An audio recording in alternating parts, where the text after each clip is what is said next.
പിന്നെ നഗരസഭ BJP ഭരിക്കില്ലായിരുന്നു. ഇവിടെ പ്രതിരോധ അപരാധമല്ല BJPക്കെതിരായിട്ട് കാഹളം മുഴക്കുന്ന SDPI കാരനുണ്ടല്ലോ. 3 വാർഡുകളിൽ ഒന്ന് ശ്രദ്ധിച്ചിരുന്നുവെങ്കിൽ വോട്ട് മറിയില്ലായിരുന്നു. SDPയുമായിട്ട് നിങ്ങൾ സഖ്യം ഉണ്ടാക്കിയിട്ടില്ലേ? കഴിഞ്ഞ 5 വർഷക്കാലം പത്തനംതിട്ട ജില്ലയിലെ കോട്ടാങ്ങൽ ഭരിച്ചത് CPM SDPയുടെ പിന്തുണ കൊണ്ടല്ലേ? ഒരു പിന്തുണയായിട്ടില്ല. അതൊക്കെ എത്രയോ കാലം ചർച്ച ചെയ്ത അടിസ്ഥാനപരമായ പ്രചരണങ്ങളാണ്. എങ്ങനെ? അല്ല ശ്രീ ജലീൽ പുനലൂർ, അങ്ങനെ പറയരുത്. പത്തനംതിട്ട ജില്ലയിലെ കോട്ടാങ്ങൽ പഞ്ചായത്ത് കഴിഞ്ഞ 5 വർഷക്കാലം നിങ്ങൾ ഈ ഭീകര സംഘടനയായ SDPയുടെ പിന്തുണയിലാണ് ഭരിച്ചത്. പത്തനംതിട്ട മുനിസിപ്പാലിറ്റി ഭരിച്ചത്. ഞാനൊന്ന് ഒറ്റ കാര്യം ഇടപെട്ടോട്ടെ. ശ്രീ ജലീൽ, അങ്ങ് മനസ്സിലാക്കേണ്ടുന്നത് നിങ്ങളുടെ മുന്നണിയിലെ INDI മുന്നണിയിലെ പ്രത്യക്ഷത്തിലുള്ള കക്ഷികളെ കുറിച്ചിട്ടാണ് ചർച്ച, അല്ലാണ്ട് നിങ്ങൾ ഒളിപ്പിച്ചു വെച്ചിരിക്കുന്ന SDPയെ കുറിച്ചിട്ടല്ല. കോൺഗ്രസും CPMും തമ്മിൽ ധാരണയുണ്ടാക്കുന്ന കാര്യങ്ങൾ പറയുമ്പോൾ നിങ്ങളുടെ അനൗദ്യോഗിക കക്ഷിയായിട്ടുള്ള SDPയുടെ പേര് ഇതിനകത്തേക്ക് വലിച്ചഴയ്ക്കുമ്പോൾ അങ്ങ് ഇപ്പം തന്നെ ഒരു സെൽഫ് ഗോളാണ് അടിച്ചതെന്നുള്ള കാര്യം അങ്ങ് മനസ്സിലാക്കണം. കാരണം ഈ ചർച്ച INDI മുന്നണി ഒരുമിച്ച് നിൽക്കുന്നോ BJPയെ തോൽപ്പിക്കാൻ എന്നുള്ളതാണ്. അങ്ങ് എന്താണ് അറിയാണ്ട് ഈ സത്യം വിളിച്ച് പറഞ്ഞു പോവുക എന്ന് പറയുന്നത് പോലെ അങ്ങയുടെ വിഷമം അങ്ങ് വിളിച്ച് പറഞ്ഞതാണ്. ഞങ്ങളുടെ സഖ്യകക്ഷിയായിരുന്ന SDPI ഞങ്ങളെ ചതിച്ച് 3 സീറ്റിൽ ഞങ്ങളെ തോൽപ്പിച്ചു എന്നുള്ള കാര്യം അങ്ങ് അറിയാണ്ട് പറഞ്ഞു പോയതാണ്. അങ്ങയുടെ SDPയെ കുറിച്ച് ചോദിച്ചിട്ടേ ഇല്ല. അതുകൊണ്ട് ദയവ് ചെയ്ത് എന്താണ് സ്വന്തം നെഞ്ചത്തേക്ക് എന്നെ വെടിവെക്കരുതെന്ന് അങ്ങയുടെ അപേക്ഷിക്കുകയാണ്. അല്ല, ഞാനും വസ്തുതയാണ് സാർ പറഞ്ഞത്.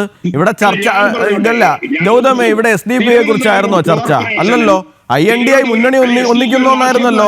അപ്പൊ അങ്ങ് SDPI കണ്ടോ ഈ കാണിച്ചത് കാരണം എന്ന് പറയുന്ന സമയത്ത് ഈ SDPI മാത്രമല്ലെന്ന് ധാരാളം സ്വതന്ത്രന് മത്സരിച്ചിട്ടില്ലേ? അവര് കാരണം എന്താണ് പല വാർഡുകളിലെയും റിസൾട്ടുകൾ മാറി മറിഞ്ഞിട്ടില്ലേ? അപ്പൊ അങ്ങ് SDPയെ കുറിച്ച് പരാമർശിക്കുന്നത് എന്തുകൊണ്ടാണ്? അങ്ങ് പറഞ്ഞു കോൺഗ്രസ് ഇന്ന രീതിയിൽ വോട്ട് പിടിച്ചത് കാരണം BJP ജയിക്കുന്ന സാഹചര്യം ഉണ്ടായി. കോൺഗ്രസിനെ പോലെ തന്നെ പ്രാധാന്യം കൊടുത്ത് അങ്ങ് SDPയുടെ കാര്യവും പറയുന്ന സമയത്ത് അങ്ങ് എനിക്കൊന്ന് ഓർമ്മിപ്പിക്കേണ്ടി വരുന്നതാണ്. SDPയെ കുറിച്ചിട്ട് ഇങ്ങനെ പരസ്യമായിട്ട് പറയരുത്. അത് നിങ്ങളുടെ അനൗദ്യോഗിക സഖ്യകക്ഷിയാണ്. നിങ്ങൾ തലയിൽ തുണിയിട്ടുകൊണ്ട് മാത്രം പോയിട്ട് സഖ്യം ഉണ്ടാക്കുന്ന സഖ്യകക്ഷിയാണ്. ഇങ്ങനെയൊക്കെ തുറന്നു പറഞ്ഞു കഴിഞ്ഞാൽ ആൾക്കാർക്ക് പെട്ടെന്ന് സത്യം മനസ്സിലാവും. അതുകൊണ്ട് അങ്ങ് സൂക്ഷിക്കണം. രാഷ്ട്രീയമായിട്ട് അത് പ്രശ്നമാണ്, ഞങ്ങൾക്ക് നല്ലതാണ്.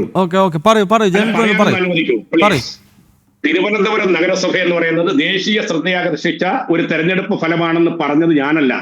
സ്വാഭാവികമായിട്ട് ഇന്ത്യയുടെ പ്രധാനമന്ത്രി അഭിനന്ദിച്ച രാജ്യത്തെ ഏക നഗരസഭ തെരഞ്ഞെടുപ്പ് വിജയമാണ് ഈ തിരുവനന്തപുരത്തെ സംബന്ധിച്ച് പറഞ്ഞത്. അതാണ് ഞാൻ പറഞ്ഞത്. ഞങ്ങളുടെ ഔദ്യോഗിക കക്ഷിയോ അനൗദ്യോഗിക കക്ഷിയല്ല, മോഡിജി നയിക്കുന്ന ഭാരതീയ ജനതാ പാർട്ടിക്ക് തിരുവനന്തപുരം നഗരസഭ നിങ്ങൾക്ക് ദാനം ചെയ്ത നിങ്ങളുടെ ആത്മസുഹൃത്താണ് SDPI എന്നാണ് ഞാൻ പറഞ്ഞത്. നിങ്ങളും അവരുമായിട്ടുള്ള ധാരണയുടെ അടിസ്ഥാനത്തിലാണ് മുസ്ലിം കേന്ദ്രങ്ങളുടെ വോട്ടുകൾ അവർ ഭിന്നിപ്പിച്ചത്.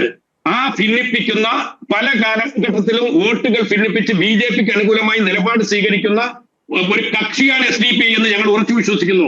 അതുകൊണ്ടാണ് കേരളത്തിൽ BJPയെ പോലെ തന്നെ SDPയെ 7 കാതം അകലെ ഞങ്ങൾ അകറ്റി നിർത്തിയിരിക്കുന്നത്. ഇല്ല, നിങ്ങൾ അകറ്റി നിർത്തിയിട്ടില്ല. അതാണ് ഞാൻ നേരത്തെ പറഞ്ഞു വന്ന അതാണ് ശ്രീ ജലീൽ പുനലൂർ. താങ്കൾ ഈ പറഞ്ഞതിൽ ഒരു SDPIയുടെ സംസ്ഥാന അധ്യക്ഷൻ തന്നെയാണ് പറഞ്ഞത്, ശിവൻകുട്ടിയെ നേമത്ത് ജയിപ്പിക്കുവാൻ വേണ്ടിയിട്ട് നിങ്ങൾ ഉൾപ്പെടെയുള്ള നിങ്ങളുടെ പാർട്ടിയുടെ ഔദ്യോഗികമായിട്ടുള്ള ആൾക്കാർ അവരുമായിട്ട് ചർച്ച നടത്തിയിട്ടുണ്ട് എന്നുള്ള കാര്യം പറഞ്ഞതും നേമത്ത് സ്ഥിരമായിട്ട് BJPയെ തോൽപ്പിക്കാൻ വേണ്ടി SDPയെ സ്ഥാനാർത്ഥിയെ പിൻവലിച്ചു കൊടുക്കുന്നതും ഒക്കെ എല്ലാവർക്കും അറിയാവുന്ന കാര്യം തന്നെയാണ്. ഇത്തവണ SDPയുടെ നിലപാട് തിരുവനന്തപുരത്ത് എന്തായിരുന്നു എന്ന് പറഞ്ഞാൽ, ഞങ്ങളെ തെരഞ്ഞെടുപ്പാകുന്ന സമയത്ത് ഈ ഇടതുപക്ഷവും വലതുപക്ഷവും BJPയെ കാണിച്ച് അവർ പലപ്പോഴും ഫേസ്ബുക്കിൽ തന്നെ പോസ്റ്റ് ഇട്ടിട്ടുണ്ട്, BJPയെ കാണിച്ച് പേടിപ്പിച്ചിട്ട് ഞങ്ങളുടെ വോട്ട് വാങ്ങിക്കൊണ്ട് പോവുകയും പരസ്യമായി ഞങ്ങളുമായി സഖ്യം ചെയ്യാൻ മടിക്കുകയും ചെയ്യുന്നുണ്ട്. അതിനുള്ള പണി തിരുവനന്തപുരത്ത് തരുമെന്ന് പറഞ്ഞിട്ടാണ് അവർ മത്സരിച്ചത്. അല്ലാണ്ട് ഞങ്ങളുമായിട്ട് സൗഹൃദം ഉണ്ടാക്കാൻ വന്നൊന്നുമല്ല SDPIക്കാര്. ആൾക്കാർ കേട്ടാൽ ആൾക്കാർക്ക് വിശ്വസിക്കാൻ കഴിയുന്ന കാര്യം പറയണം സാർ. ആൾക്കാർ കേട്ടാൽ ആൾക്കാർക്ക് വിശ്വസിക്കാൻ കഴിയുന്ന കാര്യം പറയണം. നിങ്ങൾ അവരെ പരസ്യമായി തള്ളിപ്പറയുകയും രഹസ്യമായി മാത്രം ആലിംഗനം ചെയ്യുകയും ചെയ്യുന്നത്. ഈ ചില സ്ഥലങ്ങളിലുണ്ടല്ലോ, എന്താണ് ഇനി ഇങ്ങോട്ട് രഹസ്യമായിട്ട് സംബന്ധം കൂടാൻ വരണ്ട, വരുന്നെങ്കിൽ പരസ്യമായിട്ട് വന്നാൽ മതി എന്ന് പറയുന്ന കാര്യമുണ്ടല്ലോ. അതുപോലെ ചില പകൽമാന്യന്മാരുടെ മുഖം മൂടി വലിച്ചു കീറാൻ വേണ്ടിയിട്ട് അവർ ചില സ്ഥലങ്ങളിൽ നിങ്ങൾക്ക് പണി തന്നു എന്നുള്ളതാണ്. അത് ഞങ്ങളുമായിട്ടുള്ള സൗഹൃദമാണെന്നൊന്നും പറഞ്ഞ് എന്താണ് തെറ്റിദ്ധരിപ്പിക്കരുത് ആൾക്കാരെ.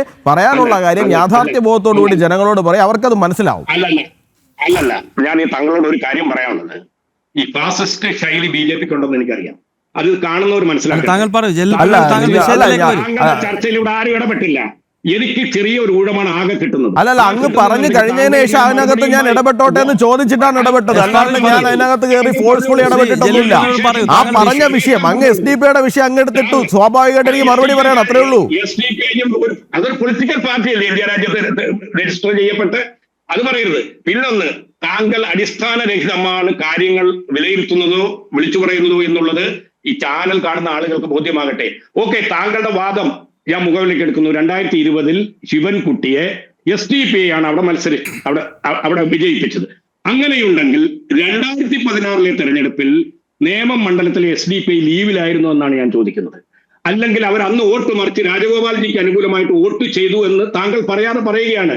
2016 O രാജഗോപാൽജിക്ക് കുമ്മനം രാജശേഖരന് കിട്ടിയതിനേക്കാൾ കൂടുതൽ വോട്ട് കിട്ടിയത് കൊണ്ടാണ് അദ്ദേഹം ജയിച്ചത്. 2016 O രാജഗോപാൽജിക്ക് കുമ്മനം രാജശേഖരൻജി പിടിച്ചതിനേക്കാൾ കൂടുതൽ വോട്ട് കിട്ടിയത് കൊണ്ടാണ് O രാജഗോപാൽജി ജയിക്കുന്ന സാഹചര്യം. അല്ലല്ല, ഞാൻ കംപ്ലീറ്റ് ചെയ്യട്ടെ. 2021 നേമത്ത് സംഭവിച്ചത് എന്താ? നിങ്ങളുടെ മുന്നണിയിലെ മറ്റൊരു സഖ്യകക്ഷിയായിട്ടുള്ള കോൺഗ്രസ് കൂടി രംഗത്ത് വന്നു. കെ മുരളീധരനെ പോലൊരാൾ രംഗത്ത് വന്നതോടുകൂടി BJPക്ക് ലഭിച്ചുകൊണ്ടിരുന്ന അടിസ്ഥാന വോട്ടുകൾക്കകത്ത് ഭിന്നത വന്നു. സ്വാഭാവികമായിട്ട് SDP-യുടെ ഒരു 10,000 വോട്ടിന്റെ സഹായവും കൂടി വന്നതോടുകൂടി നിങ്ങൾക്ക് അവിടെ ജയിക്കാൻ വേണ്ടി സാധിച്ചു. നിങ്ങളുടെ മുന്നണി സംവിധാനം കുറച്ചുകൂടി ശക്തമായിട്ട് പ്രവർത്തിച്ചു 2021. അതാണ് യാഥാർത്ഥ്യം. 2016 അത്ര ശക്തമായിട്ടല്ല പ്രവർത്തിച്ചത്. എന്താ കാരണം? കോൺഗ്രസിനെ സംബന്ധിച്ചിടത്തോളം കോൺഗ്രസിന് മനസ്സിലായി ഞങ്ങൾ പിന്നിലേക്ക് മാറുകയും ന്യൂനപക്ഷ വോട്ടുകൾ മാത്രം മറിച്ചു കൊടുക്കുകയും ചെയ്തു കഴിഞ്ഞാൽ CPM ജയിക്കില്ല. പകരം എന്താണ്, BJPക്ക് കിട്ടുന്ന കുറേ അടിസ്ഥാന വോട്ടുകളിലേക്ക് കോൺഗ്രസ് കടന്നു കയറുക കൂടി ചെയ്താൽ മാത്രമേ BJPയെ തോൽപ്പിക്കാൻ കഴിയുള്ളൂ എന്ന് മനസ്സിലായതുകൊണ്ട് CPM, കോൺഗ്രസ്, SDP നിങ്ങൾ മൂന്നും ഒരു അച്ചുതണ്ട് പോലെ നിന്ന് പ്രവർത്തിക്കുകയാണ് 2021 നിയമത്തുണ്ട്. ഇത് എല്ലാവർക്കും അറിയാവുന്ന കാര്യമാണെന്നേ. അത് തന്നെയല്ലേ പാലക്കാട് സംഭവിച്ചത്. പാലക്കാട് ഈ ശ്രീധരൻ സാറിനെ തോൽപ്പിക്കാൻ വേണ്ടിയിട്ടും ഇതേ കാര്യം തന്നെയല്ലേ സംഭവിച്ചത്. പാലക്കാട് ഉപതെരഞ്ഞെടുപ്പിനകത്ത് തിരഞ്ഞെടുപ്പ് കഴിയുന്ന സമയത്ത് എന്താണ് ആരാ അവിടെ ഇറങ്ങി ആഘോഷം നടത്തിയത്? SDP കേരള ഇറങ്ങി ആഘോഷം നടത്തിയത്. ജലീൽ പുനലൂർ, അങ്ങ് ഈ UDF-മായി നിങ്ങൾ സഹകരിക്കുമോ? BJPക്കെതിരായിട്ട് ദേശീയ തലത്തിൽ നിങ്ങൾ കൈകോർക്കുന്നത് പോലെ ഒരു സഖ്യം ഇവിടെ ഉണ്ടാകുമോ ഇല്ലയോ? ആ വിഷയത്തിലേക്ക് പോകാം. നമ്മൾ SDP-യിലേക്ക് പോയി കഴിഞ്ഞാൽ അത് ഇങ്ങനെ നീണ്ടു പോകും. അല്ല, അദ്ദേഹം എന്റെ ഓരോ വാക്കുകൾക്കും ഇങ്ങനെ ഉത്തരം തരാൻ വരുന്നാൽ എനിക്ക് മറുപടി പറയുന്നതിന് ബുദ്ധിമുട്ടുണ്ട്. പക്ഷേ അദ്ദേഹം വീണ്ടും അടിസ്ഥാനരഹിതമായ ഒരു കാര്യം കൂടി വിളിച്ചു പറഞ്ഞിട്ടുണ്ട്. കോൺഗ്രസ് കെ മുരളീധരനെ പോലെ പ്രഗത്ഭനായ ഒരാളെ അവിടെ മത്സരിപ്പിച്ചപ്പോൾ BJPക്ക് കിട്ടേണ്ടിയ വോട്ടുകൾ പോയി എന്ന്. സത്യത്തിൽ BJP പ്രവർത്തകരോടുള്ള അവഹേളനമാണ് നേതാവ് വിളിച്ചു പറയുന്നത്. മുരളീധരനെ പോലുള്ള ശക്തനായ ഒരാൾ അവിടെ മത്സരിച്ചാൽ BJPയുടെ വോട്ടുകൾ കോൺഗ്രസിൽ പോകുമെന്ന് പറഞ്ഞാൽ ഈ പാർട്ടി പിരിച്ചുവിട്ടിട്ട് വേറെ പണിക്ക് പോകുന്നതല്ലേ നല്ലത് മിസ്റ്റർ? അപ്പൊ സംസ്ഥാന തലത്തിൽ ഒരു കാര്യം ഉറപ്പാണ്, കോൺഗ്രസ് നിങ്ങളുമായിട്ട് ധാരണപ്പെടാതെ 2016 മോഡലിൽ ധാരണപ്പെടാതെ കോൺഗ്രസുകാരനായി കെ മുരളീധരനെ പോലെ നല്ലൊരു കേഡറിന്റെ പിന്നിൽ അണിനിരന്ന് മുന്നോട്ട് പോയാൽ കേരളത്തിലെ BJP വട്ടപൂജ്യമാകുമെന്ന് 2020 തെരഞ്ഞെടുപ്പ് തെളിയിച്ചു എന്നല്ലേ താങ്കൾ പറയുന്നത്?